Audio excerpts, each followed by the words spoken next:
Welcome back to Weights and Wealth. We have our first interview episode today. Here with us, we have my sister, Katie Rohrer, and we will be talking about naturopathic medicine. Katie is an ND student, and she'll explain what naturopathic medicine is, and we'll just kind of dive into that and related topics. And of course, as always, I have my co-host, Nick Rafferty, with me here as well. Katie, would you like to tell us what naturopathic medicine is? Sure. So naturopathic medicine is a distinct form of medicine that's combining the healing power of nature with all the evidence-based, like biomedical sciences that you would learn in MD school. Okay, so how does it relate and differ from an MD, a medical doctor? So we go through a 4-year medical school as well.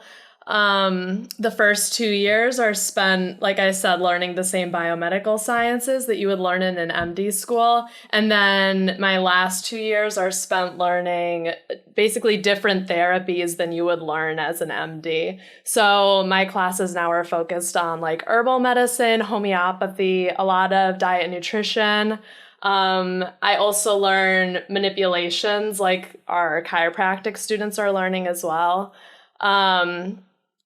There's definitely like a distinct difference in the way that we practice as well. So it sounds like, at least especially for the first 2 years, you learn a lot of the same foundational stuff as far as how the human body works as exactly. MD students, but then the big difference comes to how you treat patients. Yeah, exactly. And our good friend Kevin Nowacki, I'm wearing his Elevate shirt right now. He started at the same school that we did. I think all three of us started as engineering students, but now he's a doctor of physical therapy, and he's also trying to get away from the current medical system model. I think he's going to have a practice that doesn't use insurance, more of a cash-based model. Do you want to talk about how Western medicine and the insurance-based model is affecting treatment right now? Yeah, so as somebody that's not practicing taking insurance, I'm definitely not going to know as much about this, but my impression of the system is that the insurance companies are really running what doctors are even allowed to do with their patients. If you have a patient in your office, in order to get reimbursed by insurance for your services, it needs to be a therapy that the insurance company has decided is appropriate for whatever diagnosis your patient has been given. So as like naturopathic doctors or chiropractors or anybody else practicing any form of healthcare, if you want to use a therapy that the insurance company hasn't decided is appropriate, then you're not going to get reimbursed. So it really, the insurance companies are essentially practicing medicine for us. Like they're deciding what therapies are appropriate in all situations if you're getting reimbursed. Yeah. I mean, the cost will affect what some doctors might decide to do. Nick was seeing an ND when he lived in Milwaukee. Do you want to talk at all about your experience working with an ND? Yeah, so when I went to the ND, she basically went through everything I've been doing in my life, from diet to exercise to how much time outside I was spending. And then she kind of just gave me some recommendations from there. It was much more thorough than any time I have seen a medical doctor. The average patient intake, like your first visit with a naturopathic doctor, is like 2 hours compared to, I don't know exactly what the average is with an MD, but anyone that's been to an MD knows you never spend 2 hours straight with them, like at your first appointment. It's because we ask so many different types of questions, like you're saying. It'll focus on like what we call in naturopathic medicine, the determinants of health. So these are all the factors in your life that determine your health. Everything from what you're eating to, like you said, how much sunlight you're getting, your sleeping patterns, like things that you were born with. You have like genetic determinants too. So you really are approaching health from all aspects: physical, mental, emotional, spiritual. Yeah. That wraps into a lot of what we talk about here at Weights and Wealth. And also something that struck me was how long the intake is. Any good personal trainer will have a long intake as well, where we're almost just playing detective as far as trying to gather as much information as we can so that we can actually make good recommendations for our client, or in your case, the patient, or even on the wealth side of things in the business sphere. If you're doing sales, you want to ask the person a lot of questions so you can figure out what their problem is that you want to solve. I think all three of those things, whether we're talking about naturopathic medicine or business and sales or personal training, you want to gather as much information as you can and then solve the correct problem that that person needs to be solved. And one of the things that really like strikes me as interesting about how we both ended up in these like different career paths is like actually how similar they are. You always talk about like with lifting, how it affects your mental health. Yeah. And it's really like more than just your physical health that you're enhancing when you focus on like going to the gym and lifting all the time. It's it has like a more well-rounded benefit to your health. Absolutely. And I think that's one of the problems with Western medicine, whether it's prescribing medication and then they expect it to maybe just have this one effect, but there's a whole cascade of other effects that happen when you take a medication. That also goes for what you eat and when you lift. Nothing in your life that you do has just this one singular effect. There's always cascading effects, and I think a lot of times people don't realize how complex the human body is, and they think that doing one thing will just have one action or one effect, when in reality everything has a function that it combines with other things to perform. Yeah, just look at like any drug commercial on the TV. It's like, say you go on a beta blocker or something, like you're just blocking one chemical receptor in your body or one type, but it has like all these cascading effects, like so many side effects for any pharmaceutical that you would go on. Yeah, definitely. Yeah. So Katie, so what originally got you into naturopathic medicine and why do you want to be an ND? So growing up, our mom, Ted and I, she always brought us to like these alternative doctors, not actually doctors, but like different kinds of health practitioners that Doctors. were, yeah, like practicing a little bit differently, because she was always really focused on good nutrition, and questioning like tried to keep us off maybe antibiotics as much as possible, looking into like the health around vaccines instead of just giving us something just because it was recommended. I think she had kind of seen behind the curtain as far as like the matrix of common beliefs goes. Like we had no high fructose corn syrup and stuff in our house. Like she'd kind of seen, she was in early on organic versus GMO.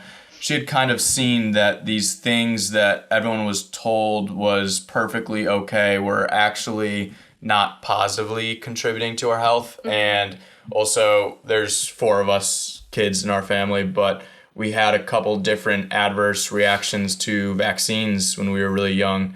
And that was probably one of the first stepping stones for her trying to figure everything out as far as what mainstream says is healthy and what is actually healthy. Mm-hmm. So yeah, we saw a lot of alternative people, not all the time. We weren't always going to doctors, but when we would see a doctor, a lot of times it was some alternative medical practitioner or a chiropractor or something else. Yeah. And growing up, I had never heard of an ND. So NDs are only licensed in about half the states. I think we're up to like 23 now. In the rest of the states, we're like not technically licensable as doctors. So in New York is one of those states. So I'd never heard of an ND growing up. But I actually like about like maybe 2.5 years ago now, I met a chiropractor who graduated from the school that I'm at right now. And we were talking about health. And she's like, you remind me of my ND friend. So I immediately like went home and looked it up. And I immediately almost started taking my prerequisites to get into school. I was like, this is what I've always wanted to do. I just did not know there was a career for it. I mentioned earlier, Katie and I started off as engineering students at Dayton. Yeah. And then do you want to just tell everyone how you went on to work at GE and... Yeah, so we started out as engineering students, but we also got our degrees as engineers. Like I was working for an engineer as a while, like 1.5 years, pretty much like through the start of COVID. And then... so when I graduated, I was working in Louisville, Kentucky, GE Appliances, as an engineer. And then I started taking night classes, my prerequisites to get into school. And I started school about 1.5 years ago. Yeah. Yeah. So what are your post-grad plans? I would love to start my own practice. Our dad is an entrepreneur, so I've always wanted to have my own business, and this is like, when I was looking into becoming an ND, I was like, this is a perfect way to combine so many things I've always been interested in. So definitely excited to like launch into like that business management and practice side of things when I graduate, although definitely intimidating. I don't have like a lot of finance or business knowledge at all, so I'll be coming to you when it comes that time. What are some of the top things that were really surprising to you that you were learning in school, maybe not having as much of a medical or pre-med background, but what were some things that really shifted your mindset that you learned at ND school so far, at least? So when I decided to go to ND school, I just knew that I like to avoid pharmaceuticals and eat healthy. And I just could tell that it like somehow aligned with my values. But I didn't really realize until I got there that there's actually a whole like different philosophy behind naturopathic medicine and how we look at disease in the body and healing. It's really like not just a medicine, it's really a whole philosophy. We have, when naturopathic medicine like came back to the US around the 70s or 80s, I believe, we had some doctors that really did a lot of work like creating these foundational like documents and philosophy for us to follow as naturopathic doctors. We have something called the Therapeutic Order, which is just looks like a little pyramid, and it starts like on the bottom with every single patient, like the base of health. This is like what a naturopathic doctor should address with everyone. The determinants of health. So like what you're eating, how much sleep you're getting, hydration, time in the sun, all these things we talked about a little earlier. And then as you move up the pyramid, it's like higher force interventions, and basically you want to treat patients using like the lowest force interventions that will still be effective. Somewhere in the middle of the pyramid, we have things like chiropractic adjustments, and physical therapy. And then like up at the top of the pyramid is where we have pharmaceuticals. Oftentimes, if you're going to an MD though, like that's where they start. Yeah. Which is because that's what they're taught, you know? Yeah, exactly. Yeah, I mean, one thing that kind of blows my mind, I think I was going through a Johns Hopkins curriculum to be an MD, and I want to say they took 1, maybe 2 classes on diet. So like they aren't really taught to prescribe a better diet. They don't, yeah. Yeah. If you go to an ND, like pretty much with every single patient, they're going to address your diet. Nobody's eating perfectly. So that's definitely like a huge focus of naturopathic medicine. We definitely take like more than 2 classes on diet and nutrition. But even still, I would say like when I graduate, I plan on taking more nutrition classes and getting some sort of a nutrition certification, because I still don't even think like I'll be learning enough about diet in school. the more you learn, the more you realize there is to learn too. It's so complex. True. So the Dunning-Kruger. Yep. Yeah. We've explained that on the show, I think, twice already. Oh, we have. One thing that jumped out at me with the base of the pyramid that you were describing is those are general healthy practices that the fitness community will often kind of preach, but in medicine they're kind of non-existent. As we talked about, that's not where MDs start with you. I've never been to a doctor's appointment with an MD where they're asking me how much sunlight I'm getting, or basic questions like that we know are good for your health.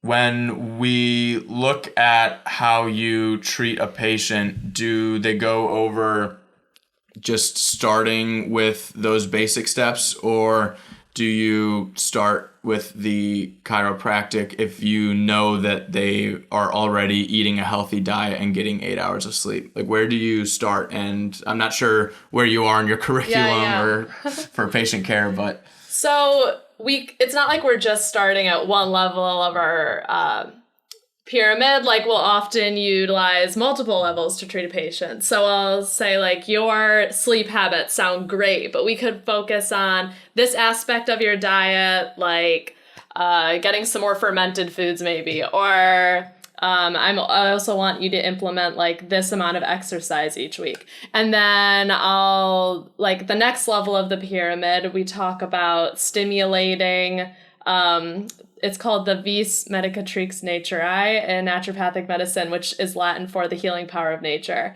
So stimulating the vis, you can do that through like acupuncture, homeopathy. So maybe I'll give you one of those treatments as well. Higher up the pyramid, we have like herbal medications. Maybe I'll give you an herbal medication to help with some symptoms that you're experiencing right now. So it sounds like you do wrap multiple layers of the pyramid at the same time, depending on where the patient is. Yeah, yeah, absolutely. I would say with most patients, you're always mixing like different levels of the pyramid. But the focus is, like, if I'm trying to get rid of a symptom that you're having with that herbal medication, it's like hopefully just a short-term thing so that we can move you back lower down the pyramid. Because even with things like herbal medicines, if we're just covering up a symptom, like that's not getting to the root cause of the problem, which is always our goal. Mm-hmm. I don't want to put you on an herbal medicine for the rest of your life.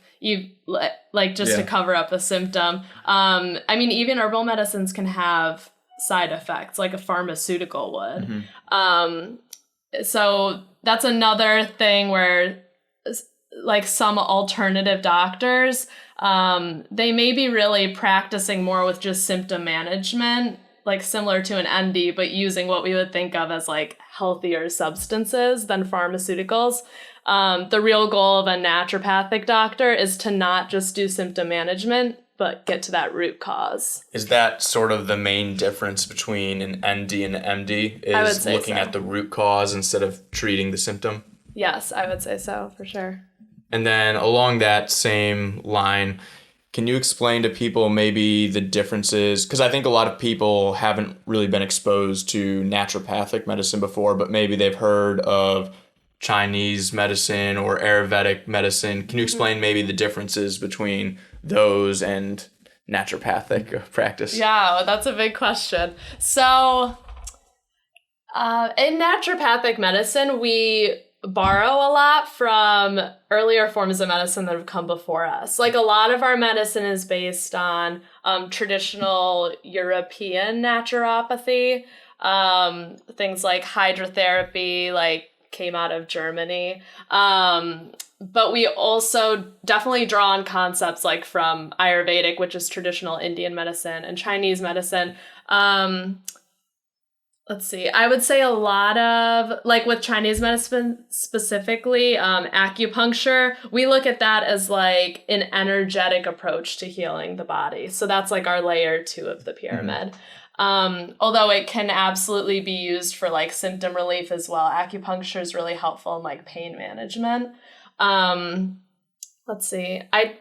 we get a little bit in our curriculum learning about the specifics of like Arryuvetic medicine, traditional Chinese medicine. And then I am like doing a master's degree at the same time in acupuncture, so that when I graduate, I'll be able to also use acupuncture on my patients. They really like work really well together, naturopathic medicine and these traditional medicines, because they have the same approach, which is like stimulating the body's self-healing power.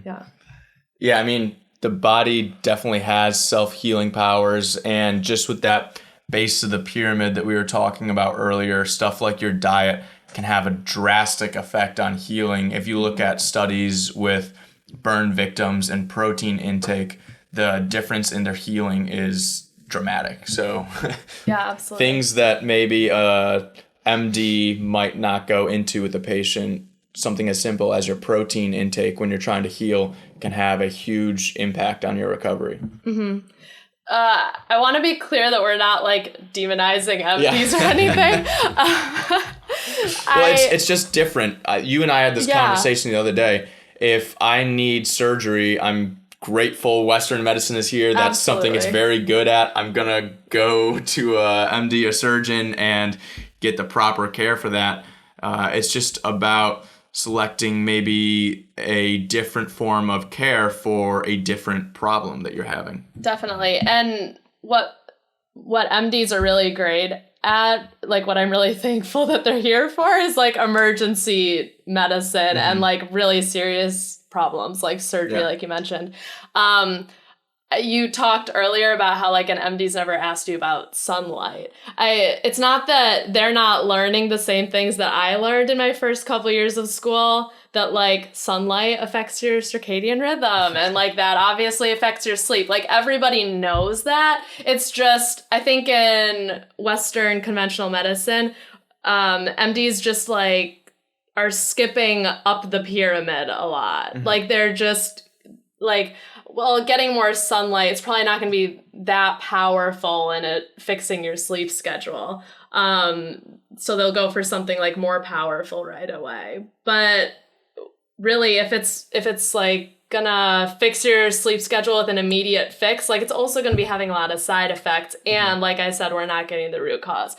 Just getting enough sunlight, like that can be a really positive change in your life, like a really powerful change. But it's not going to take your appendix out for you. Yeah, no, exactly. So who would you kind of say that an ND's for? Should you only go to an ND when you're not doing well, like feeling kind of sick, just not feeling well in general? Or should you also just go to them like you would a general practitioner? So I would say you should be going an ND all the time. NDs are really especially great at preventative care. Like before you get really sick, we can help you stay healthy and do things that are going to avoid you from developing a disease in the first place. Definitely when you're sick, we can absolutely help you as well. But depending on how sick you are, like you were saying, it's great that MDs are here to help us, because pharmaceuticals are absolutely going to be necessary sometimes. But absolutely, NDs can help you with acute illness, chronic illness, and staying healthy in the first place. In states where NDs are licensed, which is about half of them, NDs can actually act as primary care physicians. So you could see them just like you would see your primary care MD. Earlier, you said that NDs might advocate for pharmaceuticals as well if it's called for. Are NDs allowed to prescribe medication? It depends on the state. Okay. So some states, you can have a prescription pad, like write pharmaceutical prescriptions for your patients. I'm not sure if it's in all those states where they're licensed. I don't think it is. Okay. Yeah. Nick and I this morning, nice brisk January morning, not too brisk, we're in Charleston, so we went and did a cold plunge in the ocean. It was a lot of fun. It definitely woke me up. I don't know, you get in and you just immediately gasp, and I think we lasted, only like 30 seconds or so. Yeah. Nick stayed in a little bit longer than I did. It's actually a level 2 therapy. There we go. That's what I was going to ask. So we call that hydrotherapy. We have a lot of different forms of hydrotherapy, like different kind of baths or steams, or we have constitutional hydrotherapies as well. And what that does for the body is it stimulates like that self-healing force within everyone by having an effect on your sympathetic and parasympathetic nervous system. Yep. Yeah. And the effects on your sympathetic and parasympathetic nervous system, as we were talking about earlier, introduce this cascade of effects starting with hormones and regulation of biofeedback in your body.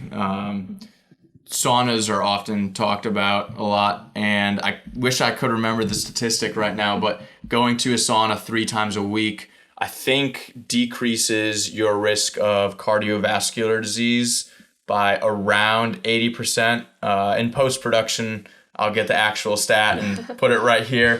But it's crazy how much of an effect something like a sauna can have, even though we traditionally wouldn't think of that as being medicine. So I think maybe with a lot of the ND treatments, it's stuff that we wouldn't think of as being medicine, but it is in some way a medical treatment, I guess. Yeah, you're so right that we don't think of that as medicine, but why do people go to saunas in the first place or like torture themselves with cold plunges? It's because like you can tell it makes you feel really good after. You can tell it's doing good things for your body. So we actually have a word for that. We call it hydrotherapy.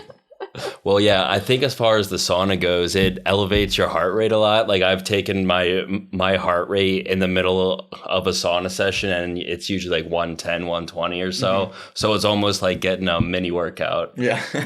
And sweating just a couple times a week is also very good for your body for taking toxins out. I'm not sure if you've got any good information on that. I'll come back in a future episode and let you know. I'm taking a hydrotherapy class this trimester. Okay. So, what are some of the various therapies that you've learned about? You've already hit on acupuncture is a big one for you, and then you just mentioned hydrotherapy. What are some of the other practices or interventions that NDs commonly use?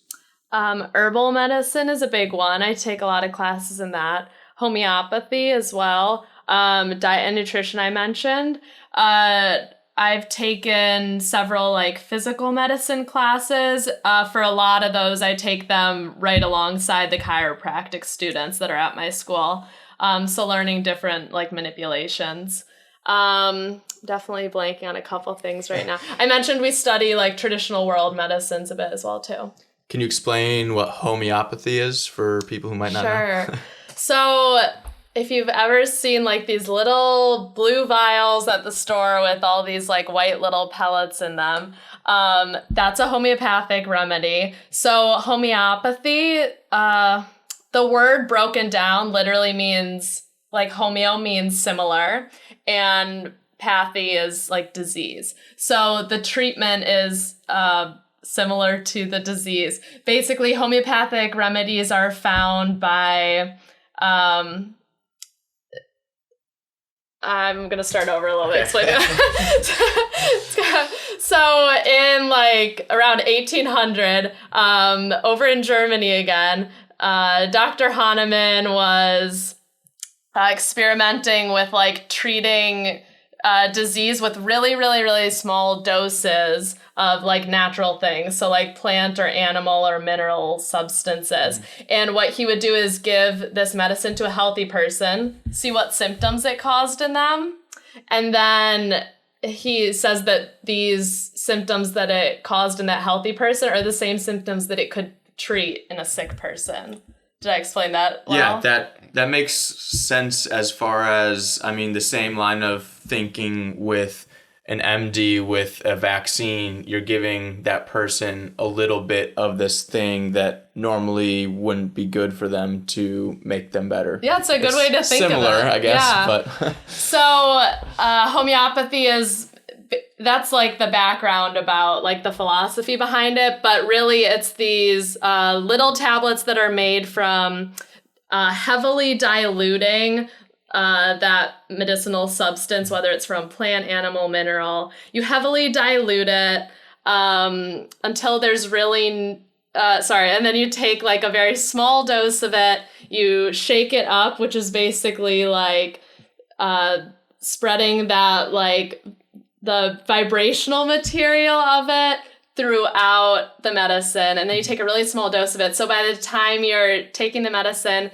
there's actually no more chemical substance left over from what the original medicine was.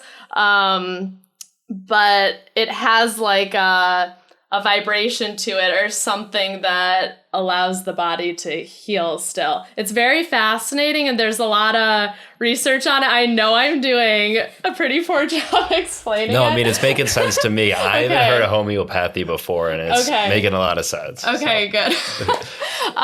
There's a lot of studies out there on what we can use homeopathy for and how successful it is. There are certain naturopathic doctors that will like really focus their practices solely on homeopathy. And other ones that focus more on like herbal medicine or just diet and nutrition. It's just one of the medicines we have in our tool belt. Just a tool, and I was about to say the same thing. A tool in your tool bag. That's what trainers kind of talk a lot about as well. A lot of times, I'm seeing a lot of parallels between like an ND and a trainer, as far as a different trainer might use a different strategy to improve your health, and it sounds like NDs use the same thing. They kind of oftentimes might have a favorite treatment they kind of bias. It sounds like you like acupuncture a lot, or maybe it's just interesting to you, but Nick and I have talked about this before. Like, I always bias towards heavy lifting. I think it's natural for us to bias towards one type of treatment or something like that, even though, of course, it's never a one-size-fits-all. And I think that's one of the hard things about whether you're practicing medicine or I'm just trying to help make people stronger and healthier. One of the hard parts is shying away from your favorite approaches. Yeah, absolutely. You're right. There's definitely a tendency, I'm sure, to like bias towards favorite treatments that NDs may have. So what we try to do is look at the person like holistically and figure out what kind of treatments are going to be most beneficial for them. Try to avoid your biases. That's part of why the intake we were talking about earlier is so important. Absolutely. Do you have anything else you wanted to talk about to the few listeners of Weights and Wealth? I don't think so. Thanks for bearing with me. This is the first time I've like really talked about this stuff in a setting like this. So yeah. Nick, did you have anything else? I don't have anything else. Right. No. Thanks for being here, Katie. Thanks for being our first interviewee. Yeah, thank you for having me. This was fun, and we'll try to get more interviews for you guys. If you have any certain topics or types of people that you'd like us to have on, let us know, and we will try to reach through our network and find people that know more about those topics. Katie, thank you so much for coming. Thank you.